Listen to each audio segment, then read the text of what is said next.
يا سيدي افهم يا سيدي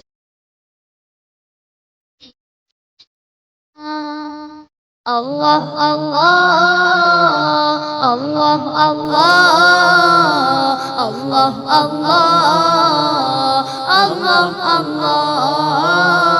الله الله এবার আপনাদের সামনে প্রেজেন্ট করছি প্রিয় দর্শক নেত্রকোনার জামালুল কোরআন ইন্টারন্যাশনাল মাদ্রাসা ছাত্র হাফেজ মহিবুল্লাহকে। আসসালামু আলাইকুম ওয়া রাহমাতুল্লাহি ওয়ালাইকুম আসসালাম ওয়া রাহমাতুল্লাহি ওয়া বারাকাতুহু। ভাইয়া তোমার সাথে কোলাকুলি করতে হলে তো আমাকে একটু ঝুঁকতে হবে। তোমার বয়স কত? 8। তুমি কোরআন হাফেজ? জি সত্যি? জি আল্লাহু আকবার। কবে শেষ করেছো? হিফজ শেষ করেছো কবে? 24-এ। তখন তো তোমার বয়স 7। আল্লাহু আকবার। কিচ্ছু বলার নাই, কিচ্ছু বলার নাই। জীবন্ত মুআজিজা করেন। তুমি আমাদেরকে একটু তেলাওয়াত করে শোনাও প্লিজ। ঠিক আছে, আল্লাহ তোমাকে অনেক তৌফিক দেখ, অনেক। الله الله الله الله الله أعوذ بالله من الشيطان الرجيم بسم الله الرحمن الرحيم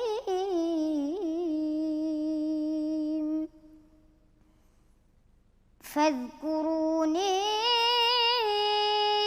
أذكركم واشكروا لي ولا تكفرون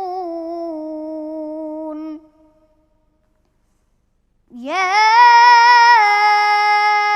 أيها الذين آمنوا استعينوا بالصبر والصلاة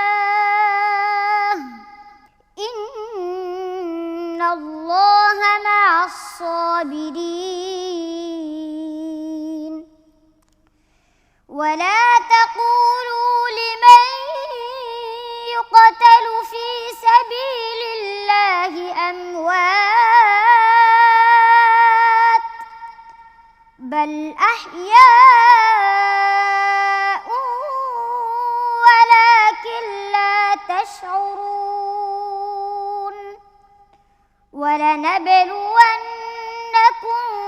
بشيء من الخوف والجوع ونقص من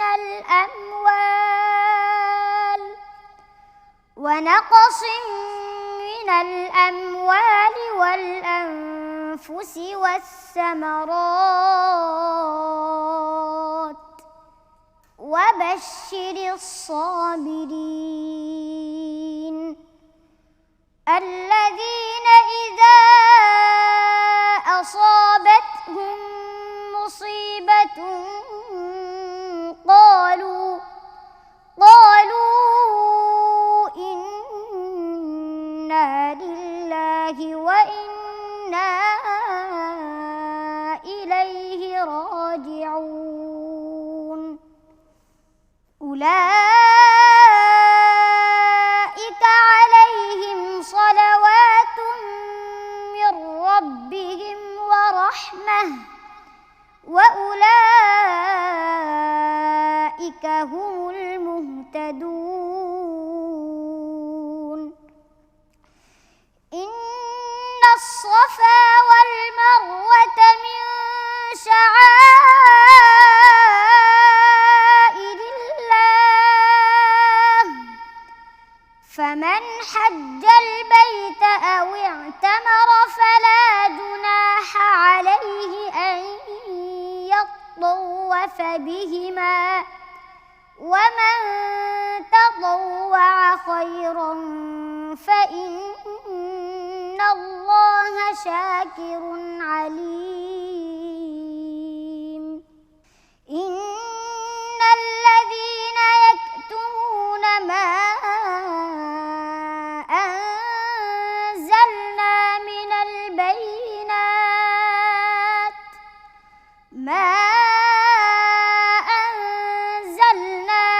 البينات والهدى من بعد ما بيناه للناس الناس في الكتاب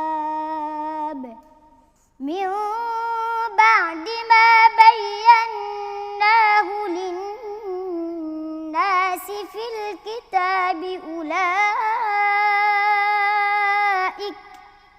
أولئك يلعنهم الله ويلعنهم اللاعنون إلا الذين تابوا وأصلحوا وبينوا فأولئك أتوب عليهم وأنا التواب الرحيم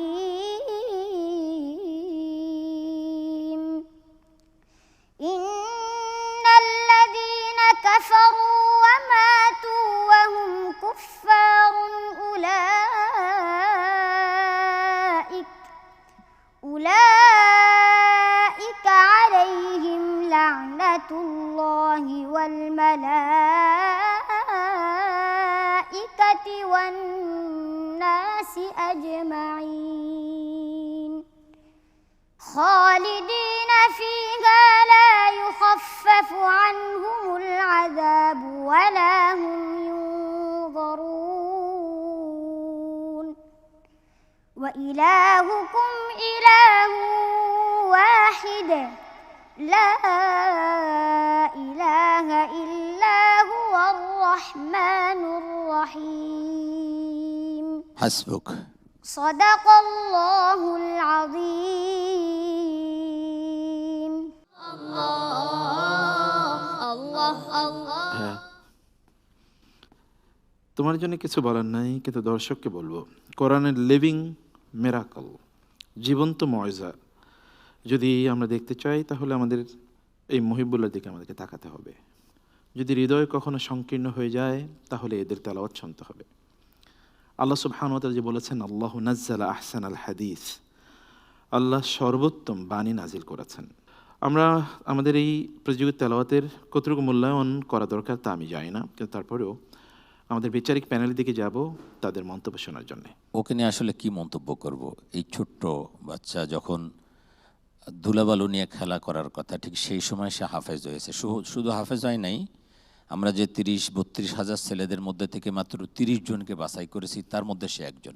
এই ছোট্ট মানুষ, আপনি যদি তাকে না দেখে তার পড়া শুনেন, আপনি ধারণা করতে পারবেন না যে সে ছোট মানুষ পড়তেছে। তার দম, তার নিঃশ্বাসটা কত বড়, এবং পড়ার স্টাইলটা একেবারে সেই বড় মানুষের মতো। এটা আল্লাহ পাকের অশেষ মেহেরবানি ছাড়া এটা কোনোভাবেই সম্ভব না। এই জন্য সবসময় আল্লাহ দরবারে শুকরিয়া আদায় করবে যে আল্লাহ পাক তোমাকে এই বয়সে এত বড় নিয়ামত দান করেছেন। আল্লাহ পাক তোমাদেরকে কবুল করেন, আল্লাহুম্মা আমিন। আমি তার তেলাওয়াত শুনে একটি কথা আমার মনে পড়েছে, সেটা হলো এই বয়সের ছেলেরা যাদের মাতৃভাষা বাংলা, তারা মাতৃভাষার সমস্ত বর্ণগুলোকেই বিশুদ্ধ উচ্চারণ করতে পারবে? আমার মনে হয় পারবে না। কিন্তু সে 30 পারা কোরআনের পুরো কোরআন শরীফটা বিশুদ্ধ উচ্চারণভাবে করে আমাদের সামনে পেশ করেছেন। এটা যেই রকম তার কৃতিত্ব, সেই রকম আল্লাহর কোরআনের অলৌকিকত্ব। না, আমি তার জন্য দোয়া করা ছাড়া তার তেলাওয়াতের ব্যাপারে কোনো মন্তব্য করতে আমি নারাজ। বারাকাল্লাহ ফিক। এত ছোট্ট হাফেজ, শ্রোতারা যারা ইফতারের পূর্ব মুহূর্তে তার তেলাওয়াতটা শুনবে, তারা সব কিছু বাদ দিয়ে তার তেলাওয়াত শুনতেই থাকবে। তারা বলে যাবে ইফতারের কথা। অত্যন্ত অবাক হবে শ্রোতারা যে কীভাবে এটা সম্ভব। সমস্ত কোরআন এতগুলি মানুষের সামনে বিনা লোকমায় এত সুন্দর করে তেলাওয়াত করেছে। তবে সব কিছু মিলিয়ে তুমি যে একজন কোরআনে হাফেজ, এটা মানুষকে বিশ্বাস করা তো অনেক কঠিন হবে। যারা তেলাওয়াত শুনবে তোমার জন্য দোয়া করবে, আল্লাহ পাক তোমাকে বিশ্বসারা একজন হাফেজ কোরআন হিসেবে কবুল করেন। বারাকাল্লাহ ফিক। আমরা একটু আমাদের সম্মানিত শেখের কাছে আসছি তাফসীর শোনার জন্য। সংক্ষিপ্ত যেই কথাগুলো আমরা বলবো এখান থেকে, আল্লাহ তাআলা তার কিতাবের মধ্যে 4টি ওয়াদা করেছেন ইমানদারদের জন্য, ফাজকুরুনি আযকুরকুম। জি, সুতরাং এটা খুব গুরুত্বপূর্ণ বিষয়। আল্লাহর বান্দারা যখন আল্লাহ রাব্বুল আলামিন জিকির করবে, আল্লাহ রাব্বুল আলামিন বান্দাকে উল্লেখ করবে, বান্দাকে স্মরণ করবে। এটা যেন আমরা বুঝতে পারি, এটা খুবই গুরুত্বপূর্ণ একটি পয়েন্ট। এরপর আল্লাহ রাব্বুল আলামিন সাহায্য চাওয়ার জন্য আমরা অনেকেই অনেক জায়গায় যাই, অনেক ভুল জায়গায় যাই। আল্লাহ রাব্বুল আলামিন সাহায্য চাওয়ার পদ্ধতি কী হবে? বিপদ আপদ বালা মুসিবতে ইমানদার ব্যক্তিগণ কীভাবে আল্লাহ তাআলার কাছে সাহায্য চাইবে, এই দুইটি প্রক্রিয়া আল্লাহ তাআলা কোরআনের মধ্যে স্পষ্ট করেছেন।